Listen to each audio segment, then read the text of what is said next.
Staying with us, in Kaduna State, political tensions are once again in the spotlight after thugs reportedly disrupted a gathering of opposition politics, including African Democratic Congress. Former Governor El-Rufai has warned that political thuggery in the states must be stopped, alleging that senior police officers at the scene, including an assistant commissioner of police, stood by and watched as the violence unfolded. He says, and I quote, "If the authorities don't end the introduction of thuggery into Kaduna politics, God help us, nobody has a monopoly on violence or thugs." But police say the meeting lacked proper notification. Meanwhile, the Kaduna State government has issued a stern warning to former Governor Malam El-Rufai over what it described as his deliberate attempt to incite violence and plunge the state back into crisis. In a strongly worded statement signed by the Commissioner for Internal Security and Home Affairs, Dr. Suleiman Shehu, the governor accused El-Rufai of plotting to destabilize Kaduna State through overt provocation and covert manipulation after his political surrogates were roundly defeated in the August 16 by-elections. Joining us tonight to unpack these developments is someone who knows the terrain all too well. Former Senator, human rights activist, author, Senator Shehu Sani joins me on Politics Tonight. Senator, good evening to you. Thank you very much for joining us this evening. Thank you. Thank you for having me. Right.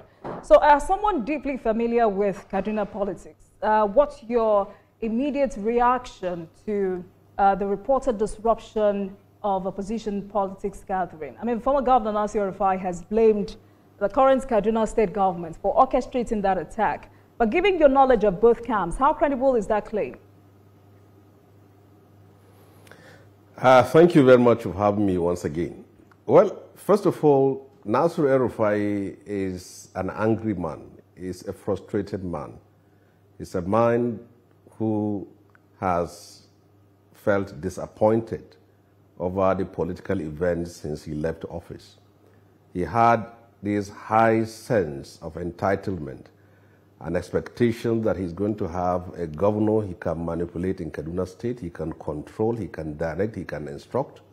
That failed. He thought he is going to be in the cycle of power at the federal level and he will have the president within his beck and call. That one failed. And now he returned back to mischief.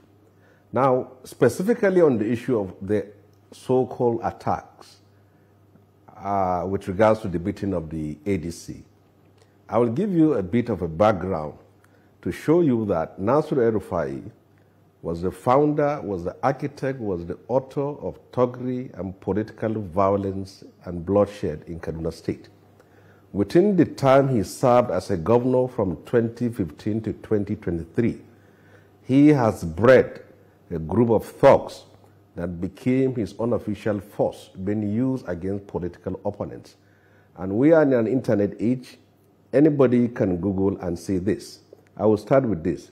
In 2016, thugs aligned to Governor El-Rufai in December of 2016 specifically attacked my office that is located in the stadium roundabout inside Kaduna State, vandalized equipment and injured my staffs and my supporters in that office.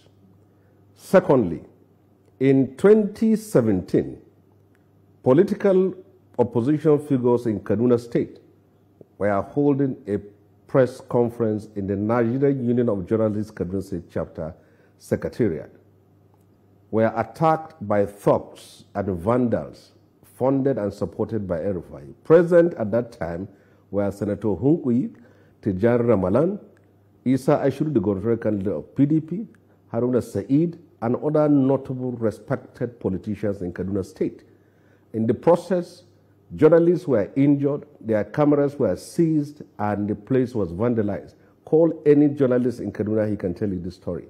In 2018, in the very spot that El-Rufai was claiming to have been attacked, which is the Nigerian Union of Teachers Endwell Conference Hall located in Mogadishu Barracks, Senator Hunkwi and Tijan Ramalan and the present senator representing Kaduna Central were holding a press conference in that hall and meeting with their political supporters. Thugs entered, vandalized, seized phones and equipment, and even a young man called Umar from Badrawa was killed at that very moment. Then you come to 2019. It is in the knowledge of everyone that government went after a young man called Abubakar Idris, abducted him. He's 6 years now. We don't even know where he is. He's a fierce critic of Kaduna State government.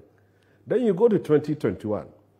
Talks were sent after the Nigerian Labour Congress when they organized a protest march against the sacking of civil servants and teachers in Kaduna State.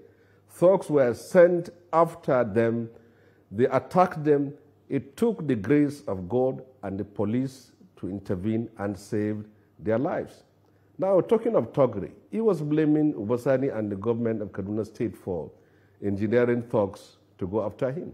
He was never a man who is known for tolerance, for one who is known for democratic credentials. All right. He has been a tyrant and a dictator that does not allow people to freely express themselves or organize political meetings. Even his newfound friend, Peter Obi, was denied access to hall in Kaduna State after paying for it when Nasru was a governor. All right. So the Thuggery, the violence, the bloodshed you see in Kaduna State today is been the product of Nasru. Mind you, before we next question, Sani last year went to vote in a local government election. He was attacked by thugs. Did he come publicly and tell you that it was Nasru? They were the products of Nasru administration. All right then. He used them against political opponents. He used them against critics. He used them against anybody. And now he is crying wolf when the law of karma is going after him. I don't support violence. I don't support Thuggery. I'm against what he did. But this was what he did to us for the 8 years which he served as a governor of Kaduna State. All right, then, anybody Senator. in Kaduna knows about. I mean, we're talking about a man who was in power for 8 years, and you've just called him an angry man. You have implied that his administration laid the groundwork for this current situation. I have also implied that El-Rufai is now tasting the same medicine he once served others, I mean, especially given the accusations of political repression during his own tenure. But based on what you had tweeted earlier, do you see any similarities between how he governed and what he now criticizes? Well, he should be grateful that we're in a democracy and freedom of speech is being respected and also being upheld. But in Kaduna State, for the 8 years which he served as a governor, there is no freedom of speech. And if you freely express your opinion critical of his administration, he either threatens you with thugs or threatens you with courts. And I can give you a typical example. Journalists were arrested and jailed for doing their simple work. My dad, Joseph, is from Leadership newspaper. He was arrested and prosecuted for writing a story critical of Nasru's government. Luca Biniat of Vanguard newspaper was arrested and prosecuted for writing reports about Nasru's government. Anthony Jacobson of Authentic newspaper was arrested and prosecuted for doing his story. Even others who are not journalists, like Mekori, the CEO of Chocolate City, was brought from Lagos and prosecuted in Kaduna. Several cases like this exist. The leaders of Southern Kaduna of Kajuru, local government, when they came to express their anger, frustration over the killing of their traditional ruler, who was the Maiwada, they were arrested and they languished for over a year in Kaduna prison. Islamic clerics from Zaria who came out to pray against him over the sacking of their members who are members of Nigerian Union of Teachers, he arrested them and took them to the court. I remanded them in Kaduna prison. I was the one who supported the legal team that brought them out of prison. He's not a man who respects the rule of law. In Kaduna State, there have been rulings, injunctions, and judgments given against Kaduna State government. He never respected or obeyed one. There was a ruling given that he should not sack civil servants. He sacked them.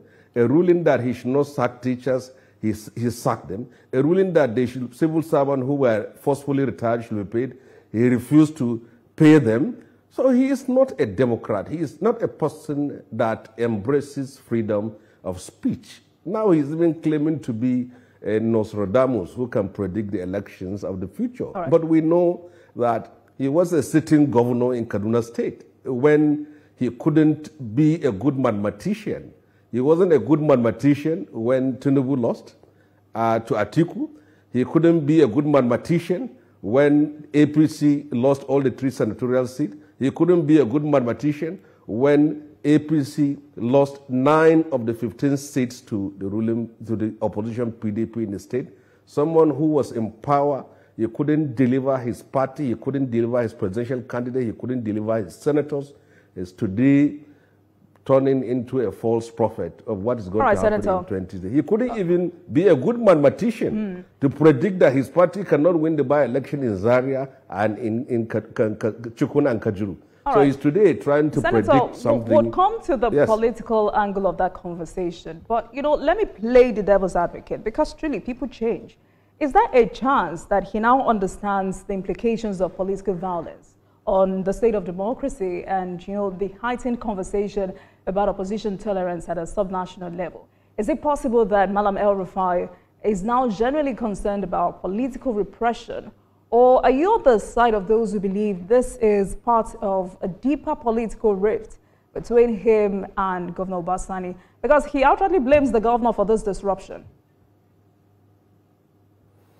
Well, first of all, Governor El-Rufai has this sense of entitlement. Wherever he goes, he tells people that he was the one who made Sani the governor. What people have not asked him is that who made him the governor of Kaduna State? It was none other than Senator Suleiman Hunkui. I know he will not agree that I contributed to him. Keep me aside. Suleiman Hunkui brought him from political obscurity. Nobody knows him in political realm of Kaduna. He never contested the councillor, local government chairman, House of Reps or Senate. They just brought him from nowhere.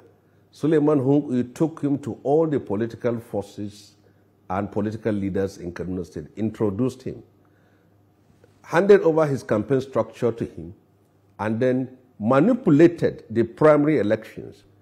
So one of the person who was a victim of that manipulation is the present Commissioner of Local Government in Kaduna State, who ought to have been the chairman of the APC at that very time. Primaries were manipulated, and then Isa Ashuru was defeated. And then Nasiru emerged, all within the control and directives of Suleiman Hunkui. And now he delivered him as a governor, to governor of the state. How did they end up? He demolished the house of Hunkui. He sent talks after Hunkui. He made life a living hell for Hunkui. What Nasiru did to Hunkui, Sani has not done 1% of it to him. And never had any time has Hunkui come publicly to tell the world that he made Nasiru the governor of Kaduna State. Nasiru's time politically has passed. A man who is 65 years, he has achieved all he wants to achieve in life. DG BPE 4 years, minister 4 years, governor 8 years, and then you turn 65. Most of the people who are in the position of authority in Kaduna State, including Sani, are less than 50-year-old. Most of them are either the age of his children or age of his own younger brothers.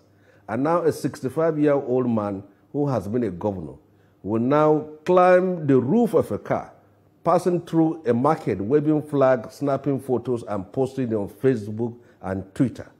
When you see such a man who is at that age fighting with the age mate of his own children and brothers in Kaduna State, you can only pray for him. He always called Tinubu an old man. What is he himself compared to the people who are? He was a man, when he was in power, he said after office, he is going to go back to school. He's still not in school, he's still struggling for power. He said after office, he's going to go to business. Since he went to Kano and launched one high-tech something, I don't know what it is. He has never talked about it. He's still in politics. He comes to Kaduna at his age with gray hair, with a family, with children that are all adult, occupy responsible position. He is still fighting and struggling with people who are either the age of his children or his younger brothers. So I don't know what he is still looking for. His time has passed. He couldn't make any impact in the by-elections that happened in Zaria and in Kaduna Central. This is to show you, this is an indication that he is already finished politics. He can come to the television and speak, but look at it clearly. Kaduna is an APC and PDP state. If you talk of APC, you have a governor, you have former Governor Ramalanyero, you have former Senator La from Southern Kaduna, and then you have Sulema Hunkwi and other respected personalities, all are APC members. When you talk of PDP, you have former Governor McArfi, you have former Namadi Sambo, you have Hayat, you have other people who have occupied. Now, if you talk of Nasir El-Rufai, all of you that are on social media and TV, you know him in Kaduna. Please mention any one politician that you have read or know that is identifying with him in Kaduna State today. So politics is not simply about social. We are all in social media. We are all right, Senator, on TV. But you have to go and build. And his time has passed. And that's why he couldn't make impact. He is predicting Tinubu will be number 3, while he is already number 4 in the by-election that happened in Zaria and in in the central part of Kaduna. Right. So he couldn't even predict his own. He's predicting another person. But the timeline of events which you reeled out earlier shows that political thuggery is normalized in Kaduna State. But this ADC event disruption, many see it as a sign of shrinking political space in northern Nigeria. You're someone who's been outspoken on civil liberties. How serious is this threat? Well, for people like Nasru, when they found themselves in the position of office, they don't know what democracy is all about because they didn't fight for it. He's an unknown figure before 1999 and becomes a PDP DG or BP. So he does not know what it is. And someone like him has never been in the cell for one day. He has never been in prison. He has never for me, as you see me here, I have been through the rough times of my life. I have been through many prisons. I have been through many police stations. I have served so many years. I wore prison uniform. I wore leg chain. I wore handcuff as a political prisoner fighting for this democracy that is 25-year-old, even it does not meet our expectation. But the fact is that people like him just woke up and have been children and bred of the ruling political establishment, and then they find themselves in a position of power and authority, and they behave haughtily with arrogance, and he doesn't care. When he was in office, he doesn't listen to anybody. Nobody can talk to him. Nobody can caution him. Nobody can restrain him. That's why he can sack thousands of teachers and go free. He can sack thousands of civil servants and go free. He can demolish anybody's house. All right, Senator. He can carve out public lands and share it to family and friends. I do apologize, Senator. Can you let me come in here? Play with resources of the state as he wanted. Based on all you've said tonight, what would you say to young people in Kaduna State who are being drawn into political thuggery, who bears responsibility for their radicalization? Because it's scary to hear former Governor El-Rufai insinuates that people may be forced to resort to self-help. What practical steps should this current administration or the current government take to curb political violence and restore peace in Kaduna State? But I'll allow you to answer that question when we return from this break. Please stay with us, everyone, on the program, Senator. So like I said before we went on that break, what would you say to young people in Kaduna State who are drawn into political thuggery? Well, since the present governor, Sani, took over, there are some things he has done trying to resettle and rehabilitate these boys who have been used politically and abandoned.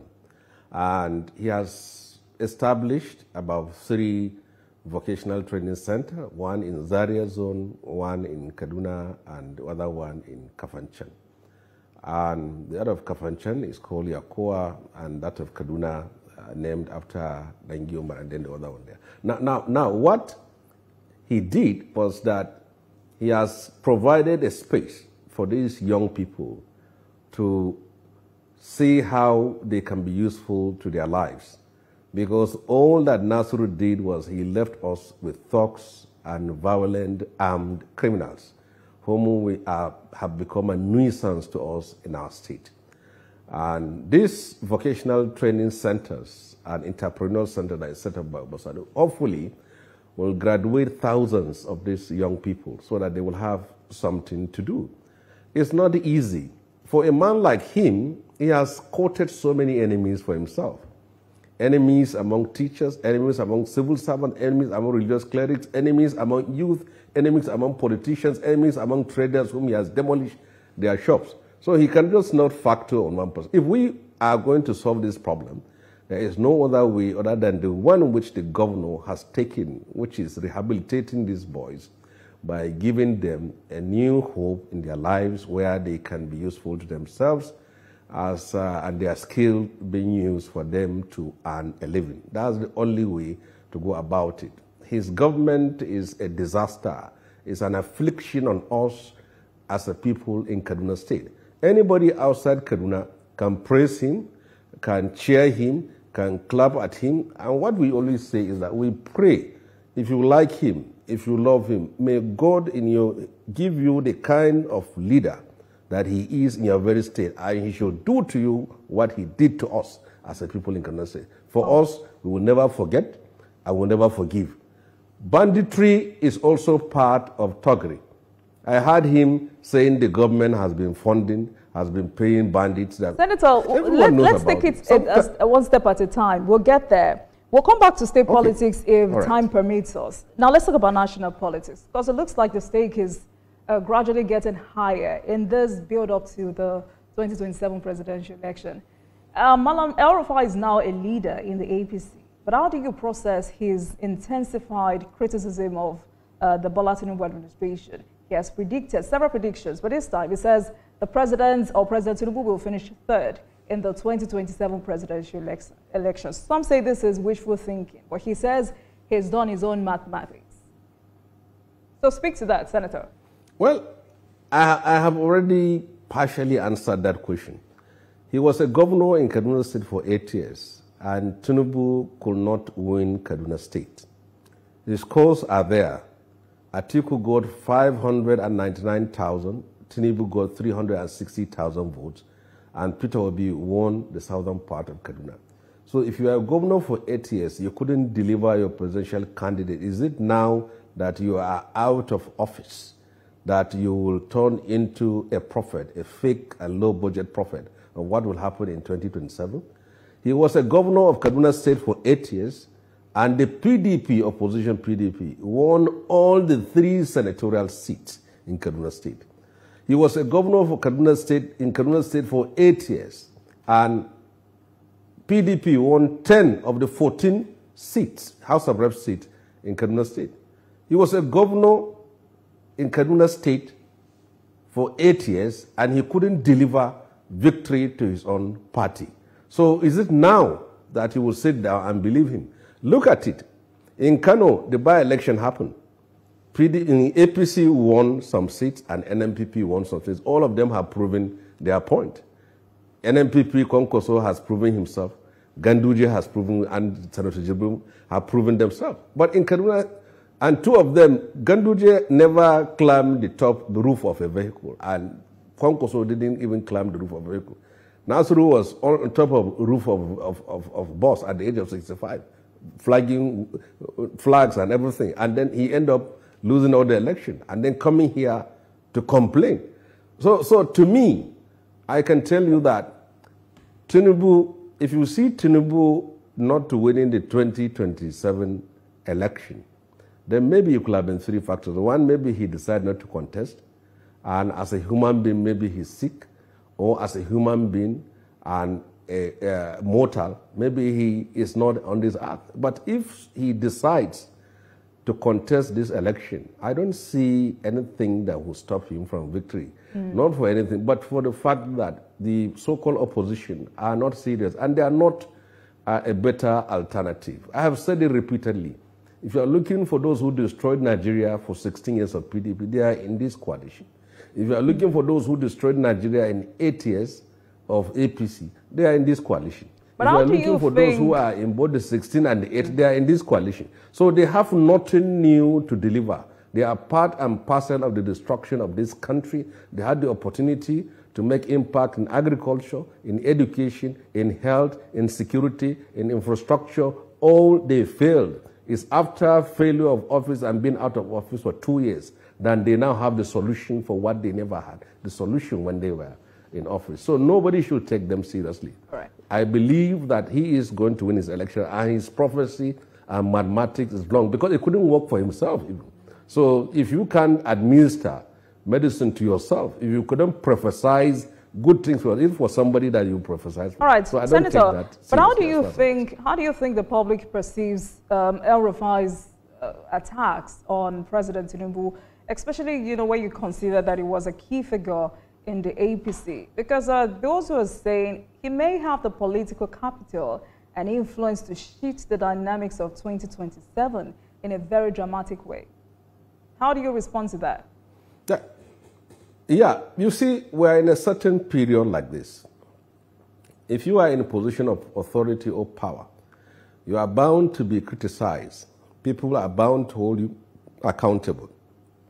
And the very fact that the government has unfolded a reform program that comes with the consequences of hardship and suffering in the lives of people. So naturally, Nigerians have that tendency of aligning with someone who will speak out, who will criticize.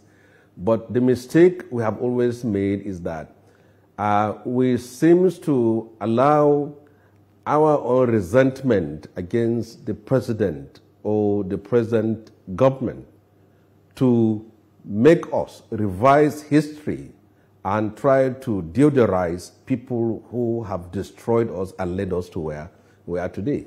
If El-Rufai was embraced by this government as a minister, he's going to fight everybody. He's going to be the most vocal against the North, the most vocal against critics, the most vocal against social media handlers and posters, all those things here. He could have been the most vociferous, vicious attackers of them. But for the fact that he failed the security screening as a minister and is out of it, and now he can say anything. But I can tell you, a leopard never takes his spot. If today he's going to be in a new government in this country, it will never change his attitude, his mentality. He was never a people's man. He was never a patriot. He was never a man of the masses. He is a product of the political establishment. He is a product of the political manipulation in this country. It is what made him, and it is what he is. So whatever he will say is simply out of grudges and out of the disappointment that he has not gotten what he wanted. And if people want salvation, they should align themselves with a political force that is not part of this destruction.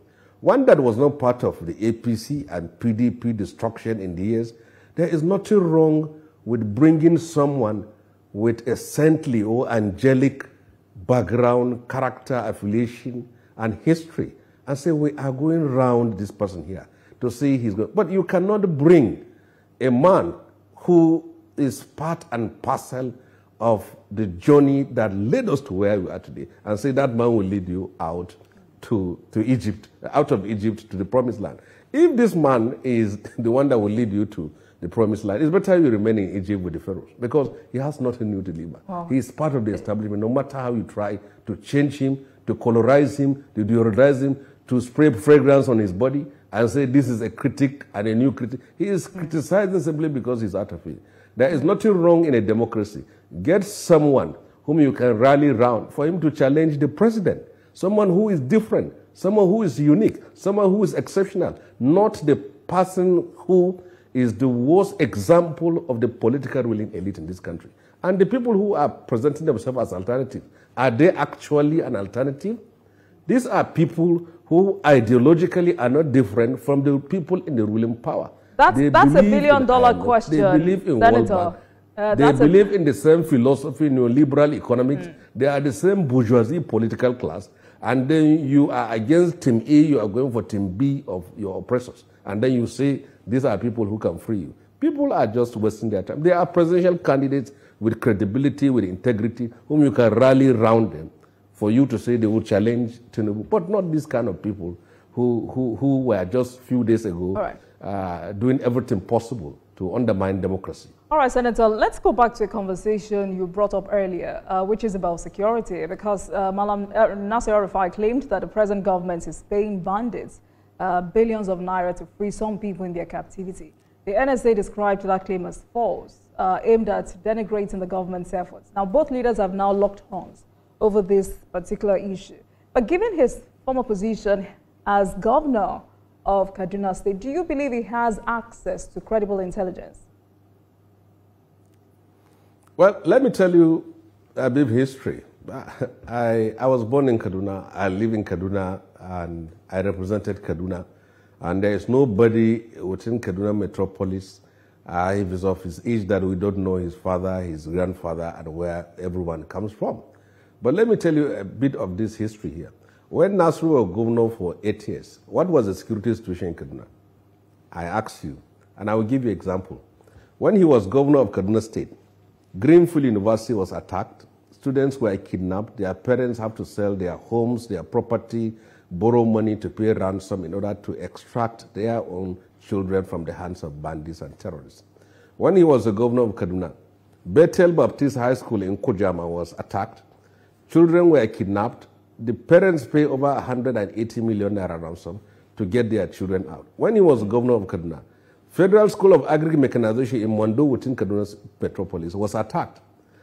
Parents of these children have to pay over 200 million naira to get their own wards out of that. When he was governor of Kaduna State for 8 years, Nigerian Defense Academy was attacked. Federal Aviation Senator, Authority headquarters were attacked. Polytechnic Gidanwaya was attacked. All he was a governor of that state at that very time here. What did he do? Today we have not said that Kaduna is 100% peaceful, but we have gotten a governor that has unfolded a new strategy in collaboration with the National Security Advisor Nuhu Ribadu and also Defense Chief Musa and other security apparatus. They have been able to restore peace and order particularly in parts of central and southern part of Kaduna. People can travel from Kaduna to Birningwari in peace. Kidnapping along Kaduna and Abuja Road is almost to know. When last did you hear that schools in Kaduna were attacked and children were abducted, for goodness sake? He should accept the fact that the security apparatus at this very time has been able. He said that bandits were paid, but everyone knows it. I told you about a journalist called Luca Biniad of Vanguard. El-Rufai came, we live in an internet, you just Google and see. He said we pay bandits not to kidnap and not to kill. When you Google his name and just Google what I said, you will see what happened. The journalist who reported that was arrested, prosecuted, and taken to prison in Kaduna State when he reported what Kaduna State was doing. Conditional cash transfer to bandits happened under Nasru El-Rufai, the former governor of Kaduna State, for 8 years. Let him go to court and sue me for what I said.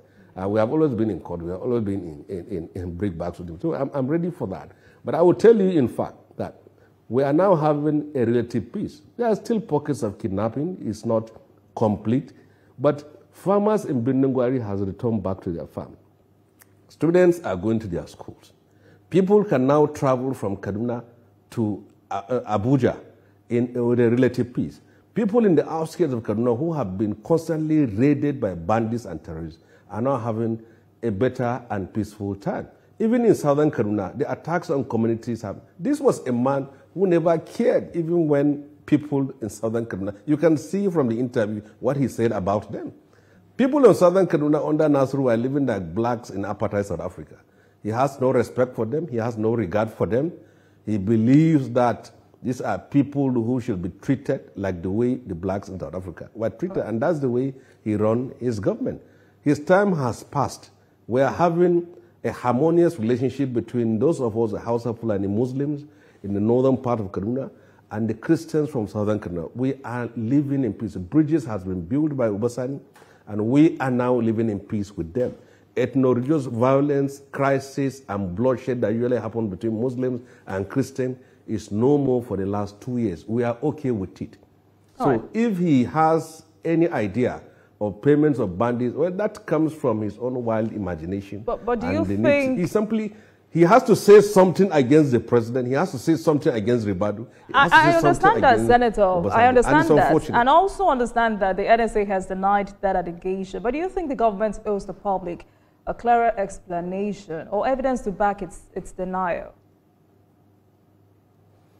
Well, those of us who are in Kaduna State are the ones who only need to testify. And our testimony is that there is relative peace in Kaduna State, and the farmers, the masses, the peasants, those in rural communities are now back to their farms, and abduction has reduced to a very barest minimum since this. So we don't need, whether there is explanation from the government or not, we are comfortable and convenient with the strategy taken by Sani as far as the issue of security in Kaduna is concerned. He can sit down in Abuja and continue to make all the... Look at him. Let me even remind you, this was the man who took his son to Capital School in Kaduna, and he said his son is going to be in public school.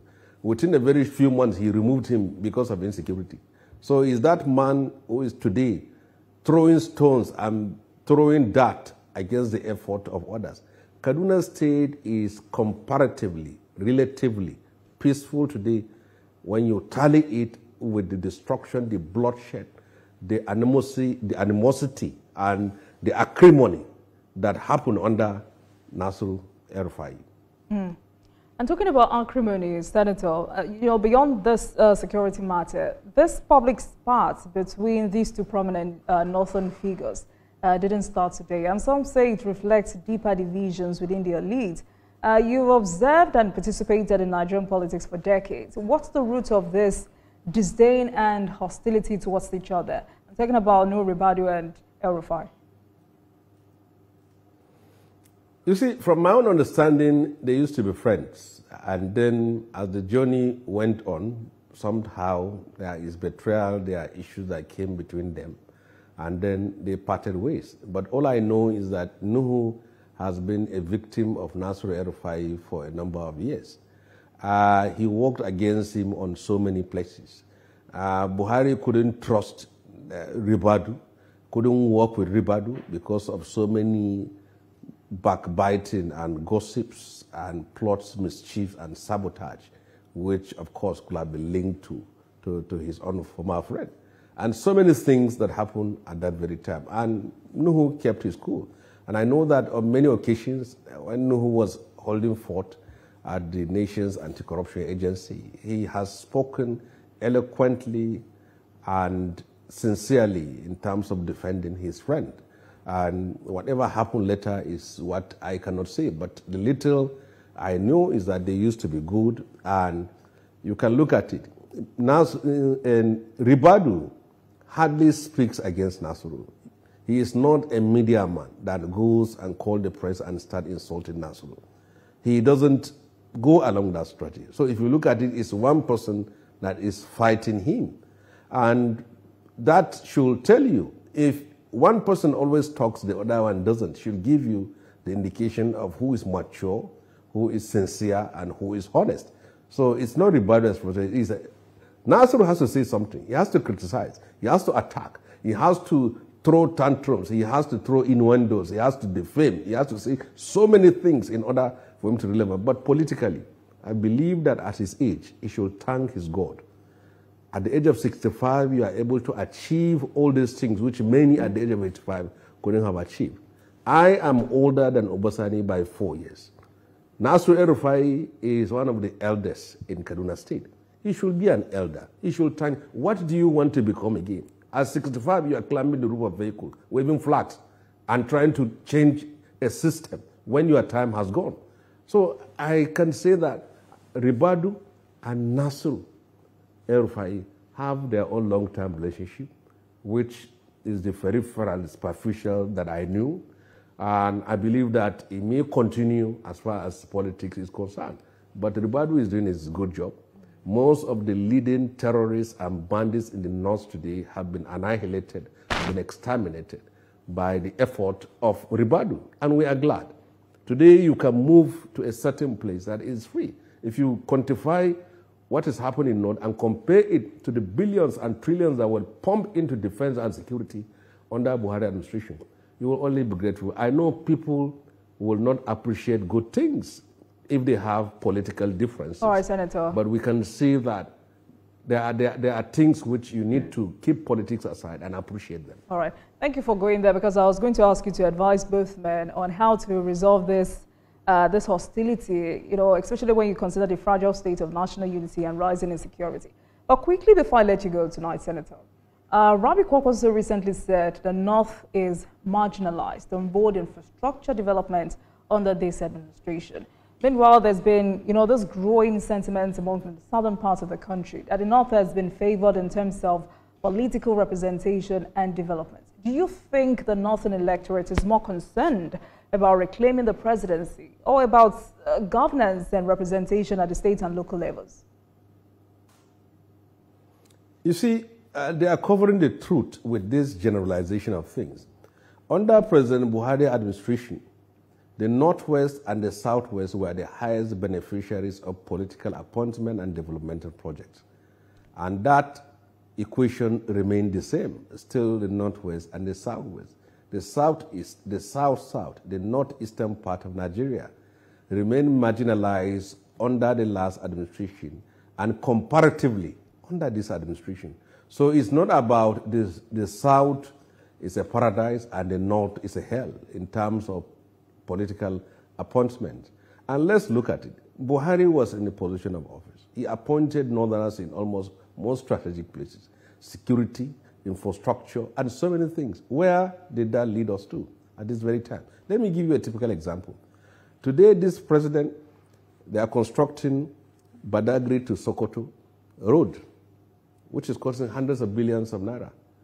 Under Buhari in 2016, the former governor Ben Ayadi invited Buhari to construct a road from Calabar that will lead to northern part of Nigeria. Since they went and cut the tip, they never returned, and the project was abandoned. Today, they are constructing Lagos to Sokoto. Most of the projects that were abandoned are now facing. Now, Abuja has 4 routes that lead to the center of the city. Kaduna, Abuja Road was left abandoned under Buhari, but it's now undergoing attention. Abuja Kefi Road was abandoned, but it's now it hasn't had the attention of the Federal Ministry of Works. Abuja Mina Road was abandoned. It's now given some attention. Abuja Lokoja Road was abandoned. And all these roads are in northern part of Nigeria. We have had a president who is from the north. If they are concerned about development of the north, the progress of the north, they could have speak out when one of us, one of our blood, one of our kid and kid was in the position of authority. Buhari finished 8 years in power. May God save, may God bless him. But he was there when Mambila hydroelectric power was undone, was not even attended to. The dredging of Rivanaja was not attended to. Barrow Port was not attended to. Ajakuta's rolling mill was not attended to. And all of them kept quiet at this very time when that is now they have the voice to speak up. But it is a fact of history. If you are elected into office, you have a duty, a responsibility by the mandate given to you to ensure justice and equity in all parts of the country. Right. So if the North is even crying, I wonder what the people of the South will say. All right. So as far as I'm concerned, it is not true. All right. And we should avoid people who are instigating religious sectional sentiment against. They can be doing it against the president, but they are trying to incinerate the whole country. All right, Senator. A great way to end this conversation tonight. Thank you so much for speaking with us, and I'm sure Nigerians appreciate this brutal honesty and brilliant perspectives as always. Thank you so much. Senator Shehu Sani, author, playwright, human rights activist, and politician. Thank you so much for your time, sir. Please have a great evening. All right. Thank you so much for watching, everyone. That marks the end of today's episode of Politics Tonight. But before we go, let's tell you that the views and reactions of our resource persons are theirs and have no connection with TVC News. Meanwhile, you can watch the repeat broadcast of this episode at 12:30 a.m. Get in touch with us on our social media handles, Facebook, Instagram, and X at TVC News NG and at Olanjumokedebu using the hashtag Politics Tonight.